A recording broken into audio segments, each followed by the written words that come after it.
सीतापुर नाम का गांव था। वहाँ के रहने वाले गोपाल और उसकी पत्नी मालती गांव में सूखा पड़ने की वजह से तथा उनके ऊपर ज्यादा कर्ज होने के कारण घर छोड़कर जा रहे थे। गांव के सरपंच ने उनकी जमीन उनसे ले ली थी। सरपंच साहब, थोड़ी सी मोहलत और दे दीजिए। मैंने अभी मजदूरी करना शुरू किया है। मैं आपके पैसे बहुत जल्दी लौटा दूंगा। अब मैं और नहीं रुक सकता। तुमने सारे गांव से कर्ज ले रखा है। सरपंच ने उनका बचा खुचा सब कुछ ले लिया और गांव से उन्हें बेदखल कर दिया। एक छोटा सा घर बचा था हम लोगों के लिए। इन गांव वालों ने हमसे वो भी छीन लिया। मैं अब और करूं तो करूं क्या। जी मैं सुबह से चल रही हूँ और बड़ी धूप लग रही है। कृपा करके हमें कहीं रुक जाना चाहिए। बस थोड़ी सी दूर और चलो। मुझे एक गांव दिखाई पड़ रहा है। हम लोगों को वहां जाना चाहिए। हमें वहां पर जरूर कोई ना कोई काम मिल जाएगा। मुझे धूप की वजह से चक्कर भी आ रहा है। मेरे पैरों में चप्पल ना होने की वजह से पैरों में छाले भी पड़ गए हैं। रुक जाइए ना थोड़ी देर। अच्छा अच्छा, चलो एक पेड़ नजर आ रहा है, उसके नीचे रुक जाते हैं और वहां जाकर कुछ बचा खुचा भी खा लेते हैं। गोपाल और मालती उस पेड़ के नीचे विश्राम करने लग जाते हैं। थोड़ी सी सूखी रोटी है बस। अगर ये भी खराब हो गई तो कहीं भूख से हमारे प्राण संकट में ना पड़ जाए। तुम चिंता ना करो, हम लोग थके हैं, हारे नहीं हैं। अगर मेहनत करेंगी तो जरूर जीतेंगी। गोपाल और मालती ने अपने पास रखी सूखी रोटी खाई और वहीं पर थोड़ा विश्राम करने लगे। तब गोपाल की नज़र उन्हीं के पास एक बनते हुए घर पर पड़ी, जहां पर एक ठेकेदार अपने मजदूरों से काम करवा रहा था। मालती, वो देखो, वहां पर एक घर बन रहा है। एक ठेकेदार नजर आ रहा है। शायद वह हमें वहां पर कुछ काम मिल जाए।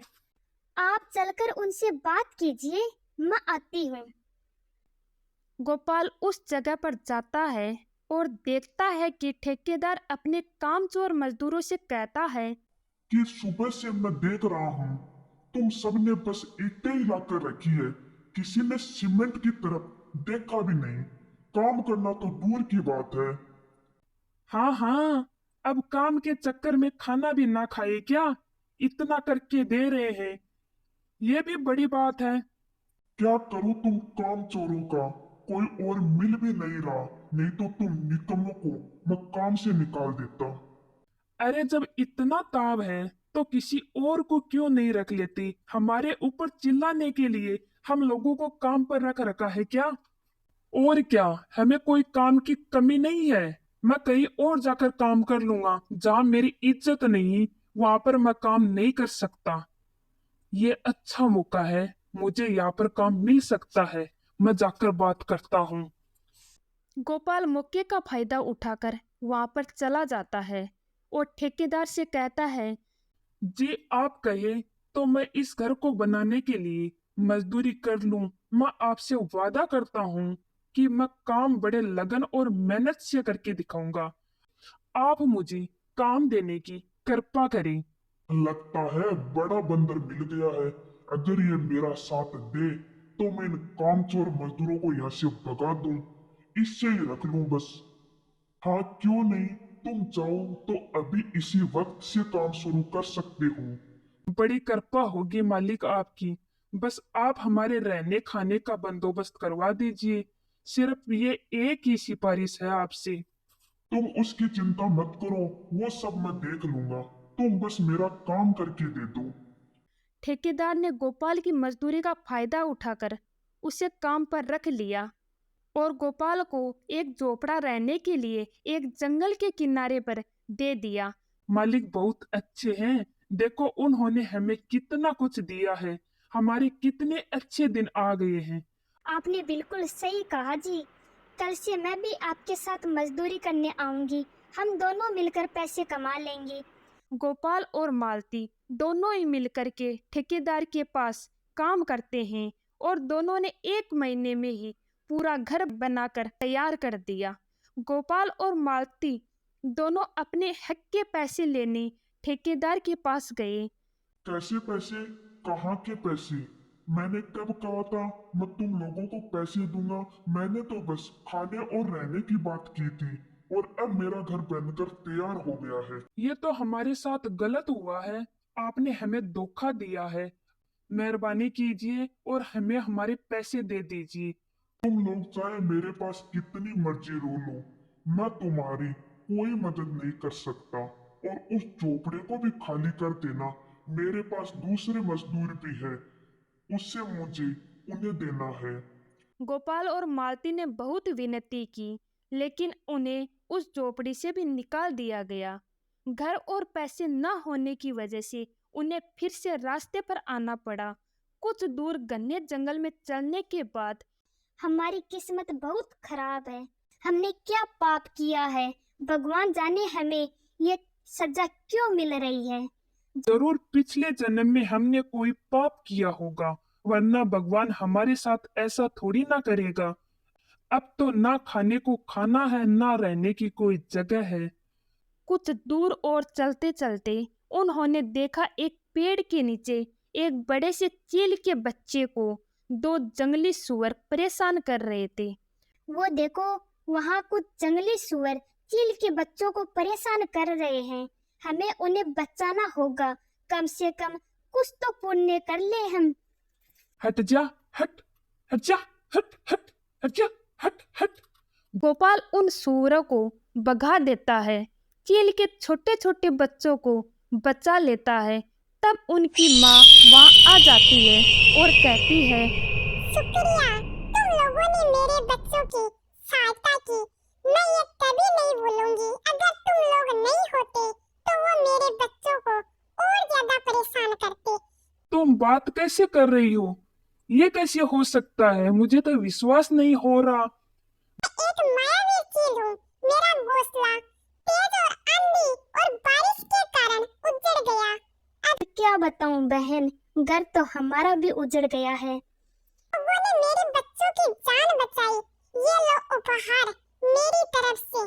उस चील ने एक उड़ान ली और एक बड़ा सा घोंसले का घर बनाकर दे दिया। ये लो एक बड़ा सा घर।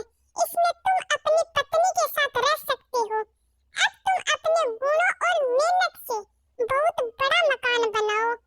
मैं तुम्हें आशीर्वाद देती हूँ कि लोग अपना घर तुमसे ही बनवाएंगे।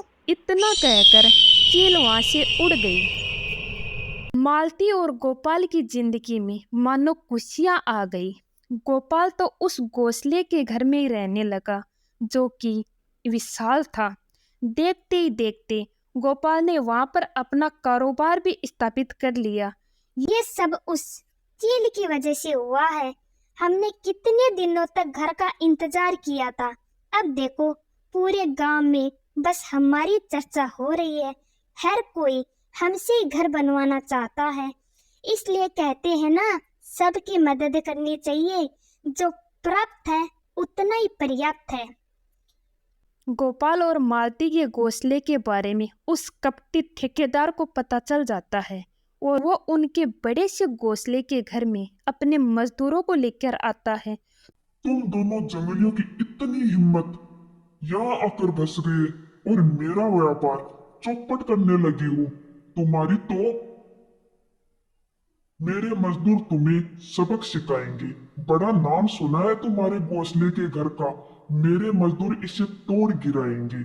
इस घर को तोड़ दो, इनका सामान बाहर निकाल दो, बाहर निकाल कर इनका सामान फेंक दो। जी मालिक, अभी तोड़ते हैं, अभी फेंकते हैं। ऐसा मत कीजिए मालिक, ये घर बड़ी मुश्किल से बनाया है हम लोगों ने। मालिक, ऐसा मत कीजिए। जैसे ही ठेकेदार के मजदूर वहां हमला करने जाते हैं, वहां मायावीर चील आ जाता है और मजदूरों के सामने खड़ा हो जाता है, जिसे देखकर ठेकेदार और मजदूर डर जाते हैं उनके कदम अपने आप रुक जाते हैं। अगर तुम में से किसी ने भी एक कदम आगे बढ़ाया तो उसका बहुत बुरा इल्जाम होगा। चील के इतना कहते ही मजदूर और ठेकेदार डर जाते हैं। तुम्हें पता है ना कैसे लोगों की मैं आंखें निकाल लेती हूँ। मैंने सुना है कि चील आंखें निकाल लेती है। मैं तो चला, मुझे माफ कर देना गोपाल। ठेकेदार अपने मजदूरों को वहीं पर छोड़कर डरकर भाग जाता है। तब गोपाल मजदूरों से कहता है, देखो तुम लोगों को कैसे तुम्हारे मालिक ने यहाँ पर छोड़ दिया और खुद भाग गया।